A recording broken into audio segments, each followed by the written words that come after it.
All right, we're on. I never thought when I started this channel that I would be doing kind of reviews and reactions and those kinds of things, but here we are. Every now and again the universe throws you something and you're like, oh, I have to get in on that. So that's exactly what we're doing.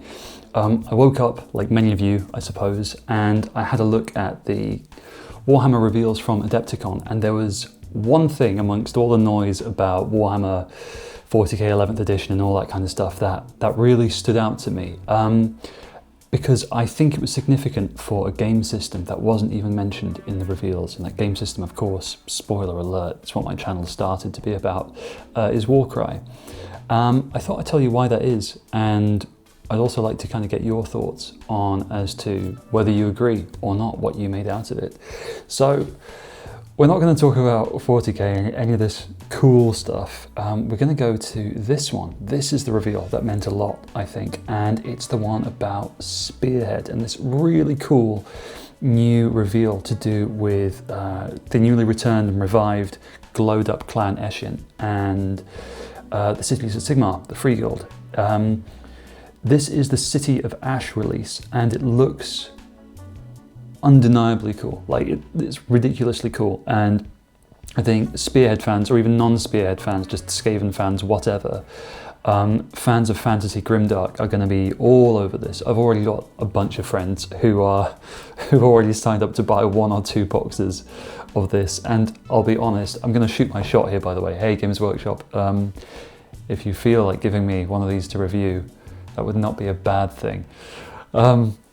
It looks great, guys, and I want to know how many of you are interested in picking this one up, because I absolutely am.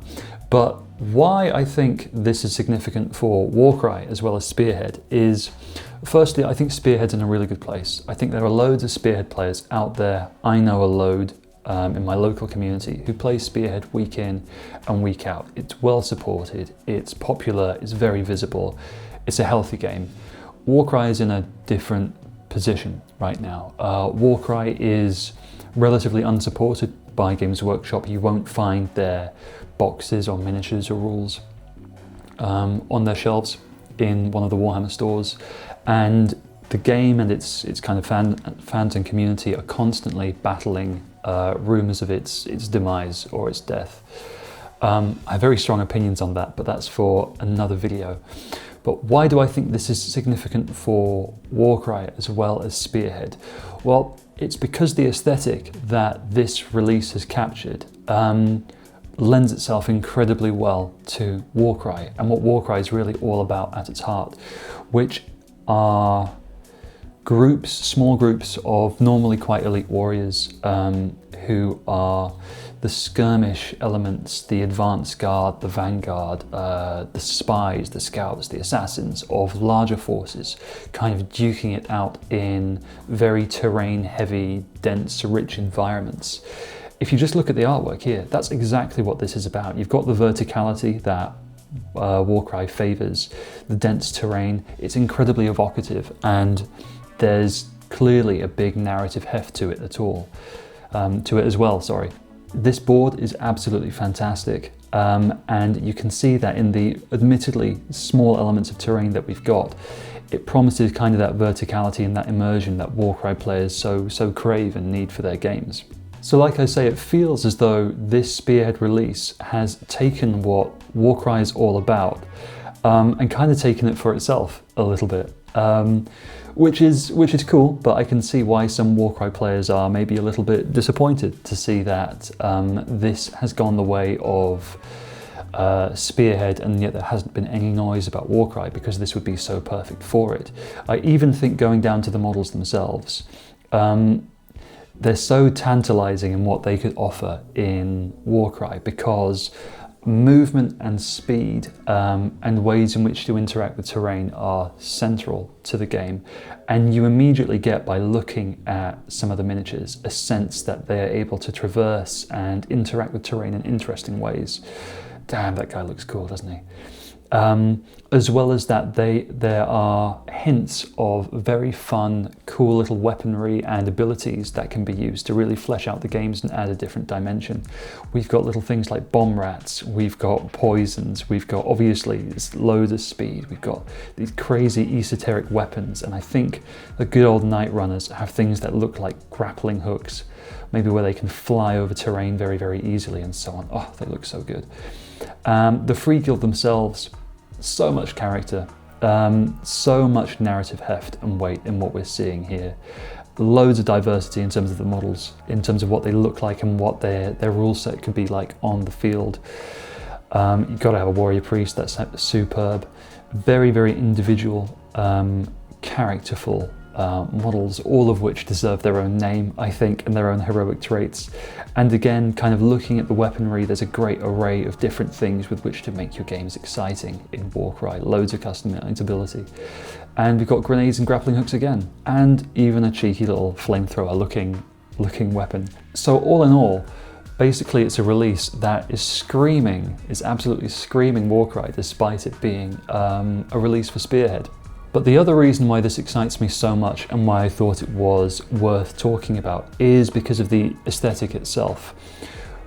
Warcry for the longest time has needed a glow up, has needed a new lease of life, and I think a lot of people saw its second edition, which was set in the Gnarlwood, these predatory forests in the realm of beasts, Gur, as being a bit of a misstep, because not everyone vibed with the aesthetic and the kind of terrain and the setting. It didn't tick a lot of boxes for a lot of people. I respect the artistry with which the design team brought to it and how brave they were to kind of go down that route. I just don't think it was quite commercially friendly enough, and maybe what the fans were looking for. A lot of Warhammer fans, especially those who are a bit longer in the tooth, who've been doing this for a longer time, are really wedded to this idea, I think, of the grimdark, and so much of that for fantasy fans stems from an incredible game system that came out, I can't remember the exact date, it's late 90s or like 2000, somewhere like that, but it's a game which I'm sure you've heard of called Mordheim, and a lot of people for the longest time in both communities, the Warcry and the Mordheim community, have kind of posited that by taking the streamlinedness of the Warcry rule set and the grimdark aesthetic and the really strong narrative elements and customizability of Mordheim, you would almost create a perfect storm, the perfect game system, which would tick everyone's boxes. And I looked at this and I thought, have they done that? Have they actually, you know, by intent, by design, or just through happenstance, created this fusion? And it looks pretty damn similar to what me and a lot of people would have in their heads as looking like a great place for Warcry to kind of spring from if they were to come out with a new edition. I think if you grabbed a bunch of Warcry and Mordheim players, took them up to Nottingham in the UK, to Warhammer HQ, had a focus group and said, what do you want the next edition of Warcry, the starter set, to look like? It would basically be this, which is absolutely nuts. So I'm having a bit of an uncanny valley moment where I'm looking at this and thinking, is this actually happening?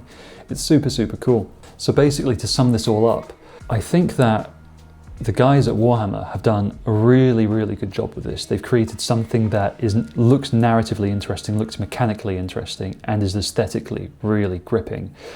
And by doing so, they've created a really great gateway and conditions for Warcry to potentially see a third edition. I think it could be a really big success if they've got that planned and if that's in the pipeline, because dovetailing with this, it could engage AOS players and Underworld players really well. I don't think we can forget that of the four kind of game systems in Age of Sigmar. Big Age of Sigmar, of course, had the Skaventide, Vermin Doom release. Now Spearhead has this, and of course Underworld's had Emberguard. They're all kind of set in the same place. Whereas Warcry is kind of languishing still, last edition in the Gnarlwood. If they wanted to at Warhammer HQ, they could bring Warcry right in here as well, and it would lock in seamlessly with their existing releases, and I think generate a ton of very, very quick interest. all that we needed would be a couple of kind of bespoke warbands that are maybe a little bit more fleshed out than these ones we've seen, but they don't need to be much more fleshed out because they already look really damn good, don't they? And they just need a bunch more terrain, and I think some good narrative rules. And we could be cooking, honestly, and I think Warcry players around the world could be very, very happy. But I want to know what you guys think. I want to know if you're going to get a hold of either of these teams, this whole box, if you're a Spearhead player, Warcry player, if you don't play either, but maybe you want to try, and kind of whether this has you excited and it's got your gears and wheels in your brain turning as well. I think it's really exciting times, and if Warcry is to see a 3rd edition, I think it's going to look something very like this, but here's hoping, here's hoping.